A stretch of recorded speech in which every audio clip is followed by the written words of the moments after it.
Hey guys, welcome back to Embracing Your Virtue. We are in the midst of a wonderful discussion about embracing special education, where me and three of my friends talk about our journeys of parenting children with special needs. Let's jump right back into the discussion. Um, so I think we kind of touched on like what feelings did it bring up as a mom a little bit. Do you guys have anything to add to that? I know you kind of talked about it within your intros, but any other thoughts on that before we move on? I'll say this. I felt I was frustrated because Mm, I was frustrated because my oldest son is the exact opposite. I mean, those of mm, you who know my oldest son, he's like borderline genius. And that's not really me saying it because he's my son, but he has a mind just to learn information, retain it, and want to learn more, and just very independent. Um, and you don't have to really teach him anything. Like he will just learn it, like just on his own. mm, And so to go from that, and he was my oldest, so I was like, oh, this is a breeze, great. And then with my second one, it was like, wait, hold on, like what's going on? Um, and so I was frustrated at first because I was like, come on, you gotta read. Come on, you gotta, and he was not the least bit interested at all. So at first I was frustrated, and then the guilt set in. Then the mm, guilt set in because I was like, did I have him on formula too long? You know, I tried to read to him, but when he wasn't interested, I was like, all right, well, I'm just gonna do what I gotta do then. Forget this.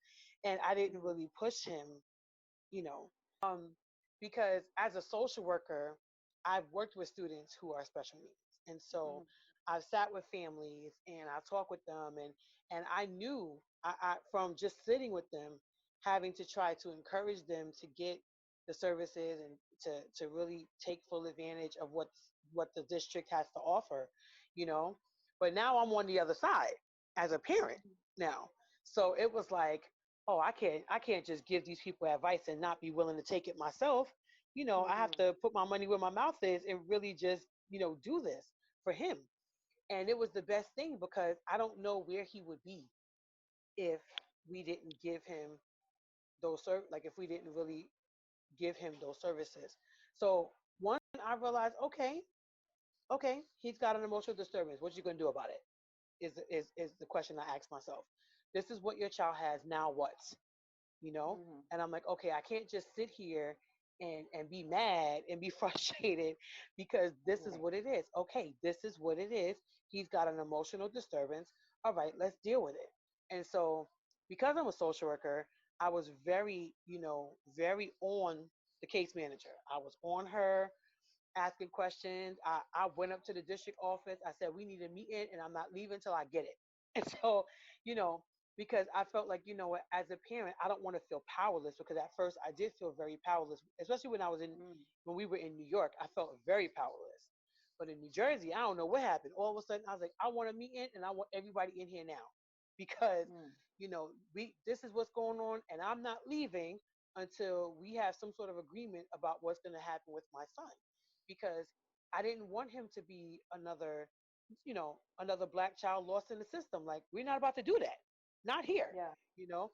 So I felt like I went from frustrated to guilty to frustrated and then empowered almost because I was like, Mm, no, this is what we're going to do. This is what he needs. What do you have to address this? And if you don't have it, then send me somewhere where he can get it. And if he can't get it, I'm coming back to you to find out what's going on. Like, I was just that person because I yeah. didn't want to just give people the information on the social worker side, right? Give them the information. Oh, you need to know your rights. You need to do this. You need to do that. And then not take that same advice myself. You know what I mean? Right. So I use that to help fuel, and help advocate for him so that he could get the services he needed. So it was a whole different circle of emotions that I felt. Yeah. But I realized, okay, this is where he's at. All right, let's do this. What we gonna do now? We can't just sit here and be mad. Let's get on it. And that's kind of my whole emotional journey in that part. Yeah. Yeah. That's great. I think for me, you know, mom guilt is tremendous, period. Just Mm, forget it. You know what I mean? We sit in guilt like almost on a regular basis. You know, we go and get our hair done. We feel guilty because we're like, we should be home. And, who's that? It's like, you got to just. So when you have a child who has a special need on top of it, it's even more so, right? You're like leaving them for a second and they can't, communicate. I was just like, I can't leave her with anyone because I don't know that she can communicate and they'll understand what she needs and da da da da da. There's all these components to it. So guilt was definitely the first factor. Like, did I do everything right? Did I eat everything? I don't eat meat, so I ate a lot of yogurts. I didn't eat a lot of sugar. What is this? What's happening? And then I think I took ego out the way. It's not about me. Mm. It's about my kid Mm. and what my kid Yeah. needs to be their best self, right? So Yeah. who cares who Aunt Susie may think or Grandpa Joe may think? I can't think about that now. I can't internalize that because then I will be doing a disservice to her. So I had to take my ego, because we all want to brag about, our kids and their capabilities or whatever it is. This is what we do or whatever. But I had to take my ego out the way and then say, what is it that she needs? So I think getting past that guilt and sitting in admittance and then going, okay, what do we do, was the hardest part. That transition was difficult because I felt like I wasn't just advocating for her, but I had to sort of like justify it to all these other people and your families or your friends, and it's like, why are you doing that to her? Like, if you're not making the right decision. And so I think once I got past to the point where it was like, mind your business, this is what I have to do, and then carried on. And once you got that validation of, yes, we see what you see, because we're the experts, right? And then you're like, you're right, none of you have an MD or anything after your name, so no, you're not experts at this. These experts are saying, they're seeing what I'm saying. So then I felt empowered, like you said, Noel, to be like, okay, what do we got to do? What do I need to do? And then I made the decision to take time and step away from work and be a stay-at-home mom, to be able to learn about what the needs are, what can I do to help on a day-to-day basis. Being with the speech therapist on a regular, and being that first point of contact after she comes out of a session, to be able to say, okay, what do you see? What do I need to repeat at home for the next couple of days before we see you again? And so that gave me so much peace because I wasn't hearing the information as well secondhand.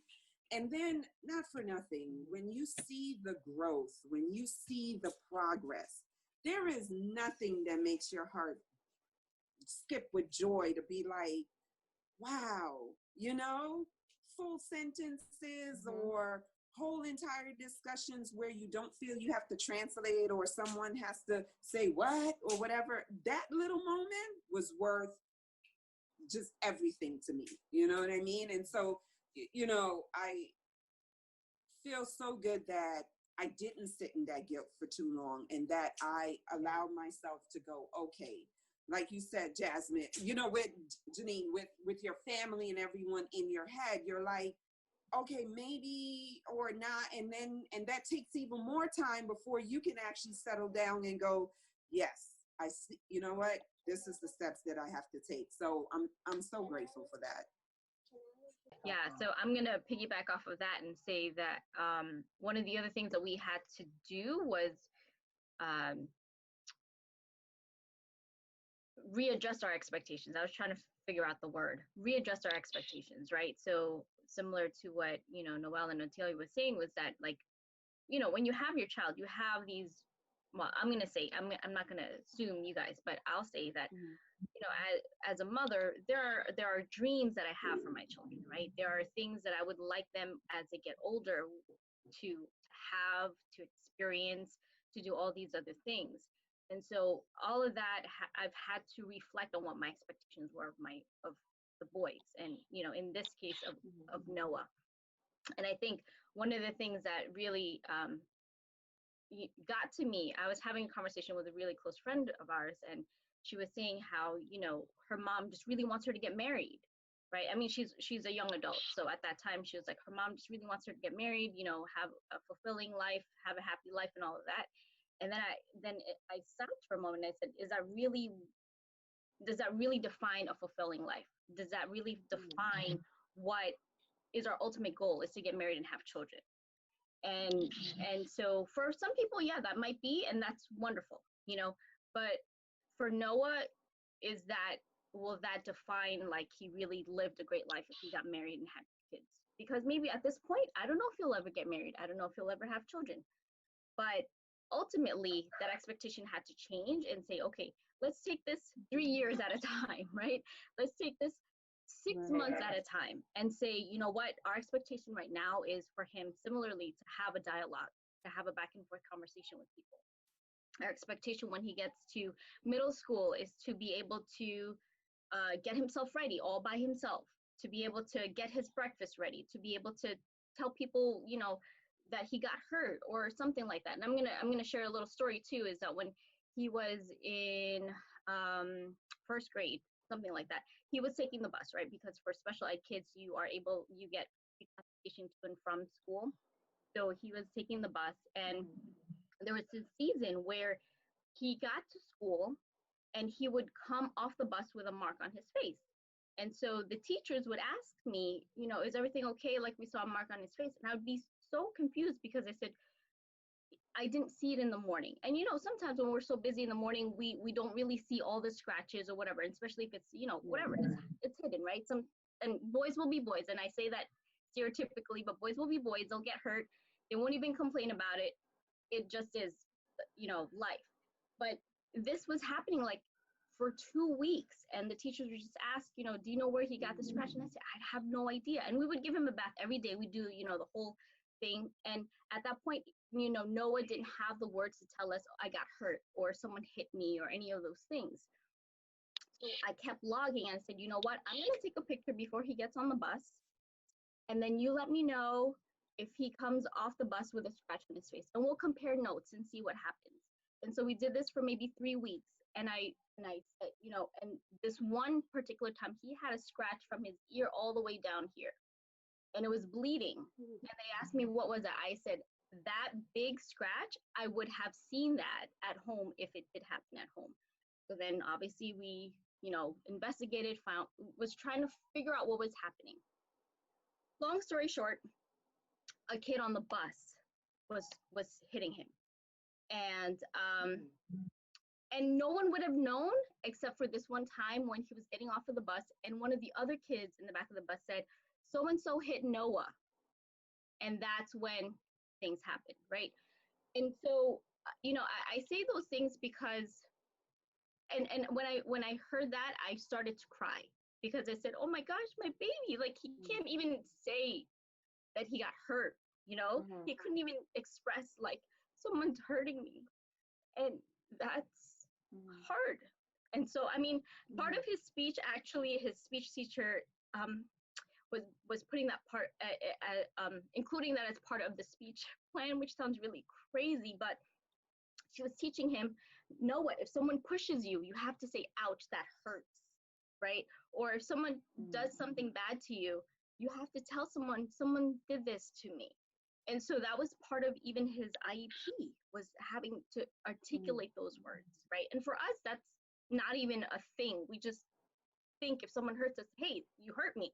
But for kids who, you know, in Noah's case, he doesn't have those words, or he doesn't even have the capability to say, oh, that's something that shouldn't be done.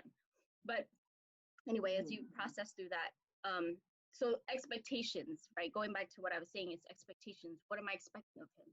And you know, over the summer, the relief of hearing him, well, okay, so, right, we have 2 sons, and they're boys, they would kind of push each other around, and I heard Noah say, ouch, you hurt me.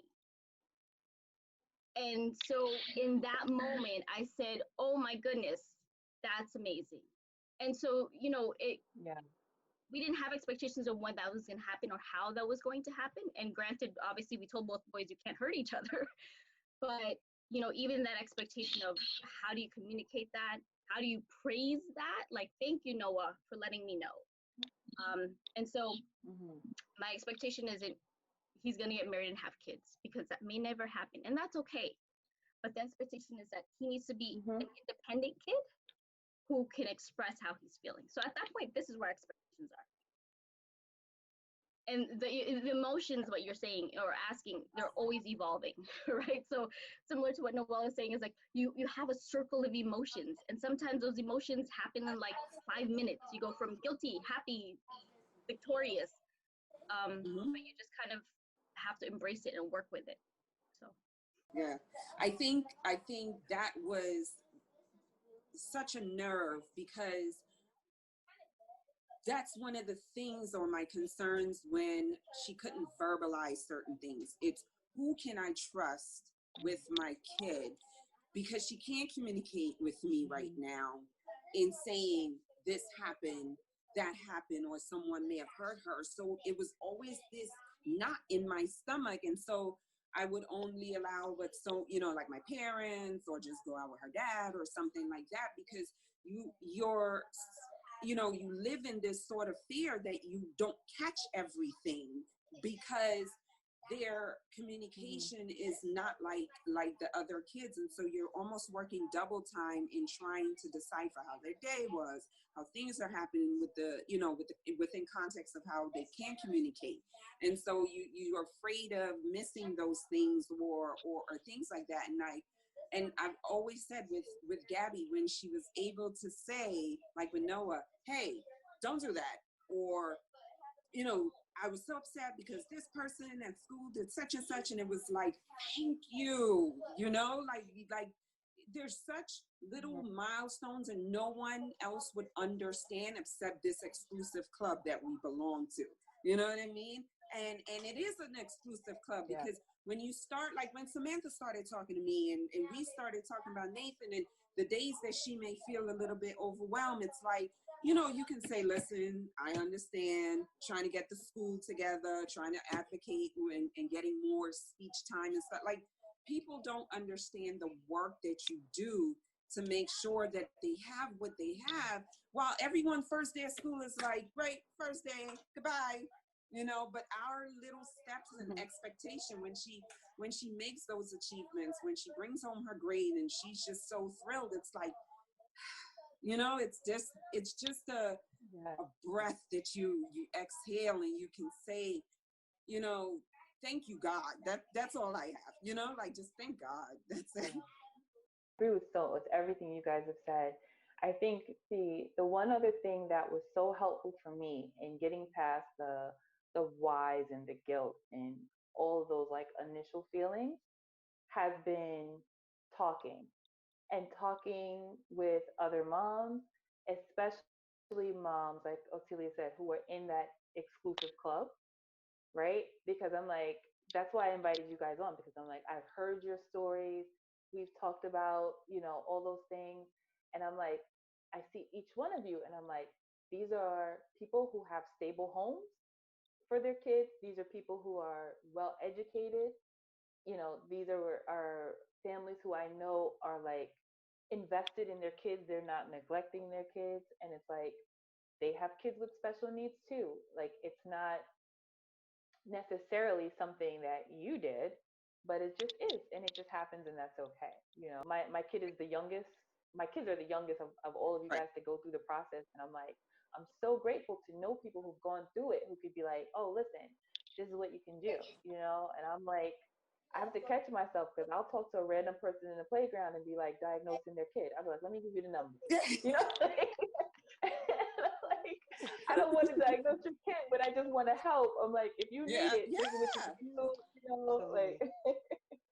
There's a oh, couple of times that's happened to at our playground where a parent will say something, and I'm like, well, you could ask and see or check this out, and you're like, oh, mhm. I gotta back up. Yeah, yeah. You don't want to like offend people. Like, what you think Yeah, about my yeah. job? That is true. I'll say this But too. I'll say this too, yeah. that it's important that support is key, right? Like Hmm. having the support network is key, because one thing, like, just from a clinical background, like if a person is going through something and they're suffering in silence, you know, Mm. they're most likely to never find a way out, or most likely to stay in that place because they'll feel either ashamed or anything like that because of what's going on. But you find that there's strength in numbers, and there's strength Mhm. in actually talking, to other parents, other moms who have gone through a similar situation, who have gone through, or who are currently going through a similar situation. It's really important because without support, you don't even you. It's like if somebody doesn't blaze the trail ahead of you, right? Then it's like, Yeah. how in the world do I know which way to go, who to talk to, and different things like that. It's important. And I'll say this too about the one thing I learned actually is this, that as if you didn't do drugs or alcohol, heavy alcohol, or like fail to get prenatal care, it wasn't your fault. Like think about that. Like those things are like paramount. Like if somebody's doing illicit drugs, illegal drugs, or taking alcohol, you know, on like just excessively, I'll say, and then or not taking their prenatals and not going to see a doctor and that, and if something comes out wrong with your child, then okay, we got to look at that, right? Mhm. But if you did what you were supposed to do, you did your best to eat right. I didn't always eat right. I'll be honest. With any of my kids, only the first one I ate right. To be honest with you, keep it real. Like only the Each first one one it I was like really a ate right. you know, but if you did your best and you did what you could, right? uh-huh. Then whatever goes on with your kid, it's not a reflection of you as a parent. And I think we as moms of any parent, mom or dad, we as moms really internalize that the most because Mhm. our children are a reflection, so they say, of us. So whatever Mhm. goes on with our kids is a direct reflection of us. There's some truth to that, but then there's some other things to that too. Like, you know, you could have given your children everything, but they still, there are still things that even you can't touch, or even, you can't influence, so Mhm. it's when children have special needs, it's not like I said, unless it was something like blatant and crazy, like you know what I'm saying, like what I mentioned Mhm. earlier. It's not a reflection of the parent. It is not a reflection of what you did or didn't do. And I have that was a reminder to me because I'm like, well, how did my kid get so angry and why he's so out of control? Is it my fault?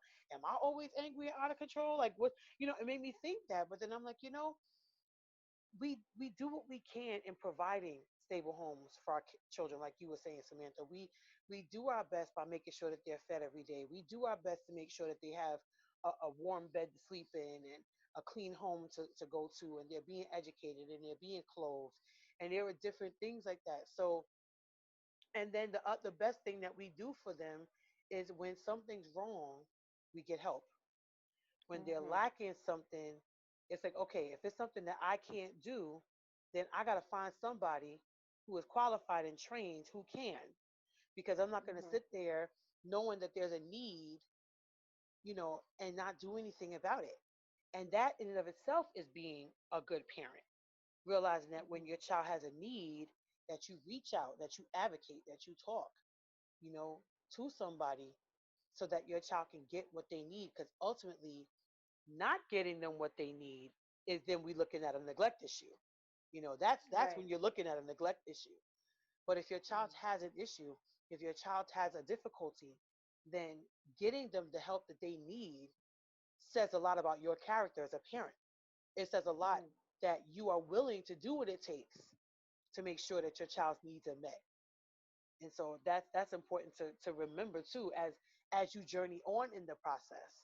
And even if there are Mhm. times when we set back, even if there are times when they're not progressing as fast as you would like, or you know or maybe they was here and they maybe took a little step back, it's important to just still give them what they need. Still reach out to the people, reach out to case managers, reach out to teachers, reach out to service providers, whoever it is, and just stay in that communication, because all of those acts are acts of love, and all of those acts prove that as a parent, as a mom, you are doing what you have to do. Mhm. So that part is what is reflective of you as a parent, making sure Mm. that your child gets their needs met, making sure they have the services, making sure that they're meeting their goals, and making sure that you stay in connection and communication with the school, things like that. But the issues that our children have are not reflective of us as parents. It's what we do about the issues that our children have that will reflect on us as parents. So, Guys, we are just getting started. Make sure that you join us for part 3 of our discussion, Embracing Special Education, where we talk about what God has taught us in the midst of our parenting our special needs children. Make sure that you subscribe and hit the notification button so that you'll be alerted right away when the next video hits. Make sure that you follow me on Instagram and Facebook, and we'll see you soon. Bye.